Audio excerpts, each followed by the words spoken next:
لبنان کا سب سے مالدار آدمی ایمل البستانی تھا۔ اس نے اپنے لیے ایک خوبصورت علاقے میں جو کہ بیروت کے ساحل پر تھا قبر بنوائی کہ مرنے کے بعد مجھے اس قبر میں دفن کیا جائے۔ اس کے پاس اپنا ذاتی جہاز تھا اور جب دھماکہ ہوا تو وہ جہاز سمیت سمندر میں ڈوب گیا۔ لاکھوں ڈالر خرچ کرنے کے بعد اس کے جہاز کا پتہ تو چل گیا لیکن لاش نہیں ملی جسے اس قبر میں دفن کیا جائے جو اس نے اپنے لیے بنوائی تھی۔ برطانیہ کا ایک بہت زیادہ مالدار آدمی ایک یہودی روت تشلر تھا۔ وہ اتنا دولت مند تھا کہ کبھی کبھی حکومت اس سے قرض لیتی تھی۔ اس نے اپنے عظیم الشان محل میں ایک کمرہ اپنی دولت رکھنے کے لیے مختص کیا تھا جو کہ ہر وقت سیم و زر سے بھرا رہتا تھا۔ ایک دفعہ وہ اس کمرے میں داخل ہوا اور غلطی سے دروازہ بند ہو گیا۔ دروازہ صرف باہر سے کھل سکتا تھا، اندر سے نہیں۔ اس نے زور زور سے چیخو پکار شروع کی لیکن محل بڑا ہونے کی وجہ سے کوئی اس کی آواز نہ سن سکا۔ اس کی عادت تھی کہ وہ کبھی کبھی بغیر کسی کو بتائے کئی ہفتے گھر سے غائب رہتا تھا۔ جب وہ کسی کو نظر نہ آیا تو گھر والوں نے سوچا کہ حسب عادت کہیں چلا گیا ہوگا۔ وہ برابر چیختا رہا یہاں تک کہ اسے سخت بھوک اور پیاس لگی۔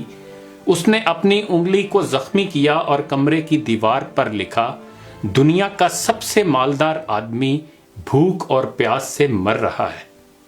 اس کی لاش کئی ہفتے بعد دریافت ہوئی۔ یہ پیغام ہے ان لوگوں کے لیے جو سمجھتے ہیں کہ مال و دولت ہی ہر مشکل کا حل ہے اور دنیا کی ہر ضرورت اس سے پوری کی جا سکتی ہے۔ دنیا سے جانا ایک بڑا حادثہ ہے لیکن ہم نہیں جانتے کہ کب، کیسے اور کہاں جانا ہے۔ انسان سفر پر جاتا ہے اور پھر واپس آتا ہے، گھر سے باہر جاتا ہے اور پھر لوٹ آتا ہے، لیکن جب دم نکل جائے تو پھر کوئی لوٹ نہیں سکتا۔ مبارکباد کے قابل ہیں وہ لوگ جو کسی پر ظلم نہیں کرتے، نہ کسی سے نفرت کرتے ہیں، نہ کسی کا دل توڑتے ہیں اور نہ اپنے آپ کو کسی سے برتر سمجھتے ہیں، اس لیے کہ سب کو جانا ہے۔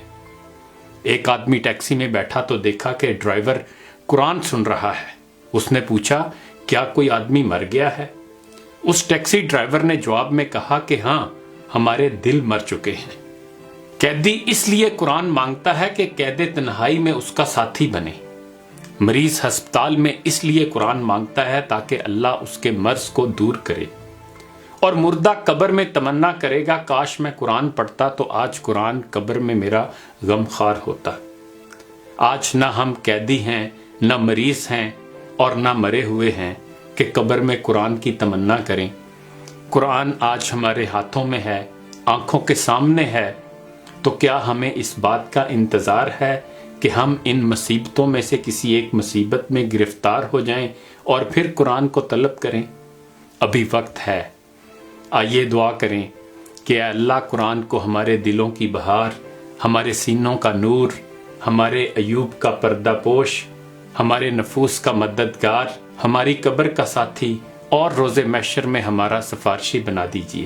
اے اللہ ہمیں قرآن کے حقوق ادا کرنے کی توفیق عطا فرما دیجئے۔ اقبال نے بھی ہمیں جھنجھوڑنے کی کوشش کی تھی، زمیں کیا آسماں بھی تیری کجبینی پہ روتا ہے، غضب ہے سطر قرآن کو چلیپا کر دیا تو نے، زباں سے گر کیا توحید کا دعویٰ تو کیا حاصل، بنایا ہے بت پندار کو اپنا خدا تو نے۔